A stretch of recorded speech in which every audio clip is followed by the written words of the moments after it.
C'est l'organisme chargé de la collecte des cotisations sociales pour le compte de la Sécurité sociale, le directeur général de l'URSSAF et l'invité Écho d'Europe Matin. Bonjour Yann-Gaël Amghar. Bonjour. Bienvenue sur Europe 1. Peut-être pour commencer qu'on se fasse une idée, c'est combien de milliards d'euros que l'URSSAF collecte chaque année, Yann-Gaël Amghar? Donc l'URSSAF, effectivement, collecte chaque année 500 milliards d'euros et les reverse, parce qu'on n'est pas seulement collecteur, on est aussi là pour financer le modèle social, globalement.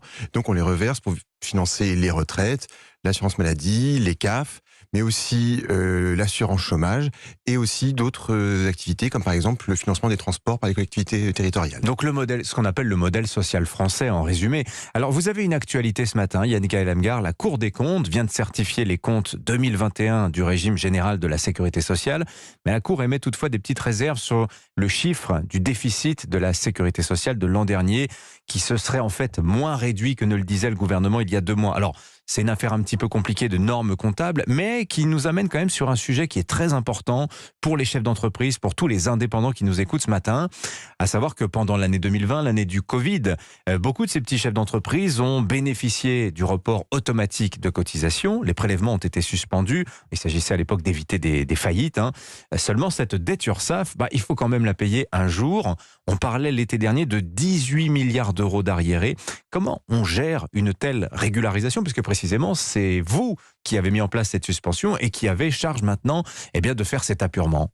Alors, effectivement, pendant la crise, l'URSSAF a été au cœur du soutien en urgence aux entreprises, avec ces reports de cotisations qui ont été tout à fait massifs et qui ont été très immédiats. C'est-à-dire qu'en quelques jours, on a eu des milliards qui ont été libérés dans l'économie française pour soutenir les entreprises et pour soutenir les travailleurs indépendants. Et c'était très important pour ces travailleurs qui disaient « je ne vais pas avoir de chiffre d'affaires, mais je vais avoir des cotisations à payer, comment vais-je faire ?» C'était nécessaire. Ça a été vital, c'est ce qui a permis à l'économie de tenir. Et c'est une politique qu'on a poursuivie tout au long de la crise sanitaire. À mesure qu'il y avait de nouvelles restrictions, on a de nouveau remis en place ces mesures de facilité et de report de cotisations. Alors, effectivement, aujourd'hui, on est à 20 milliards et demi de cotisations qui ont été reportées entre le 15 mars 2020, le début de la crise sanitaire, et le mois dernier.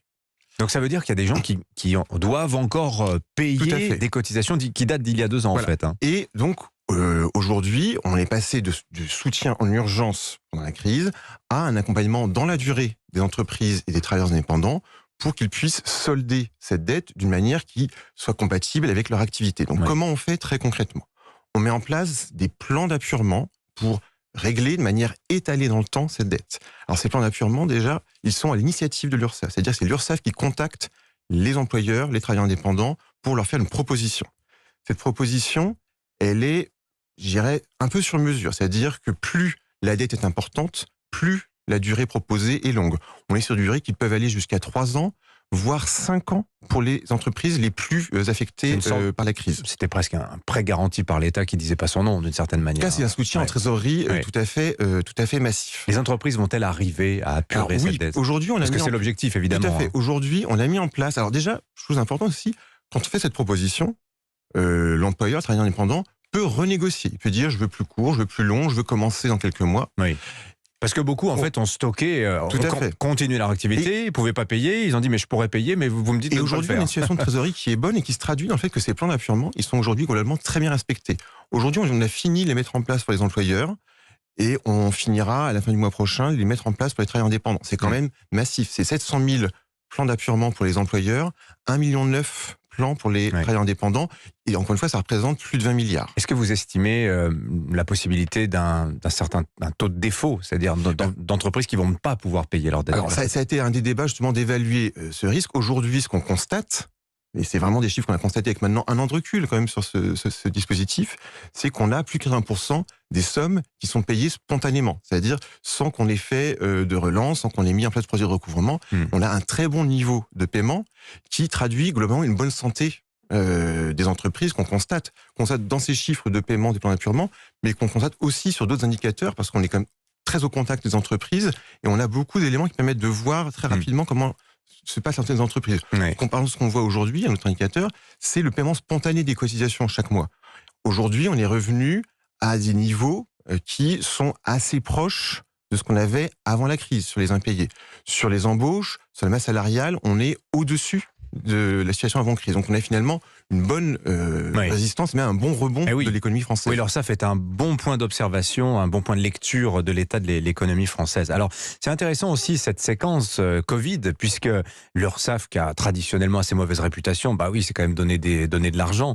Vous avez opéré vraiment ce virage dans le cadre plus général de la volonté déployée par Gérald Darmanin de déployer une administration de confiance. Vous avez mené, et c'est sur le point de se terminer d'ailleurs, ce que vous appelez un grand dialogue avec les usagers, les administrateurs, pour construire l'URSSAF de demain dans cette logique de dialogue permanent d'une administration qui contacte les entreprises et d'entreprises qui n'ont pas peur ou qui n'hésitent pas à vous appeler aussi. Ça fonctionne bien, ça? Alors oui, c'est-à-dire qu'effectivement, nous considérons que notre mission, c'est pas seulement de collecter, c'est déjà aussi de redistribuer, puis c'est aussi, on l'a montré pendant la crise, d'accompagner très concrètement les entreprises et tous ceux qui ont des activités économiques dans leur projet entrepreneurial.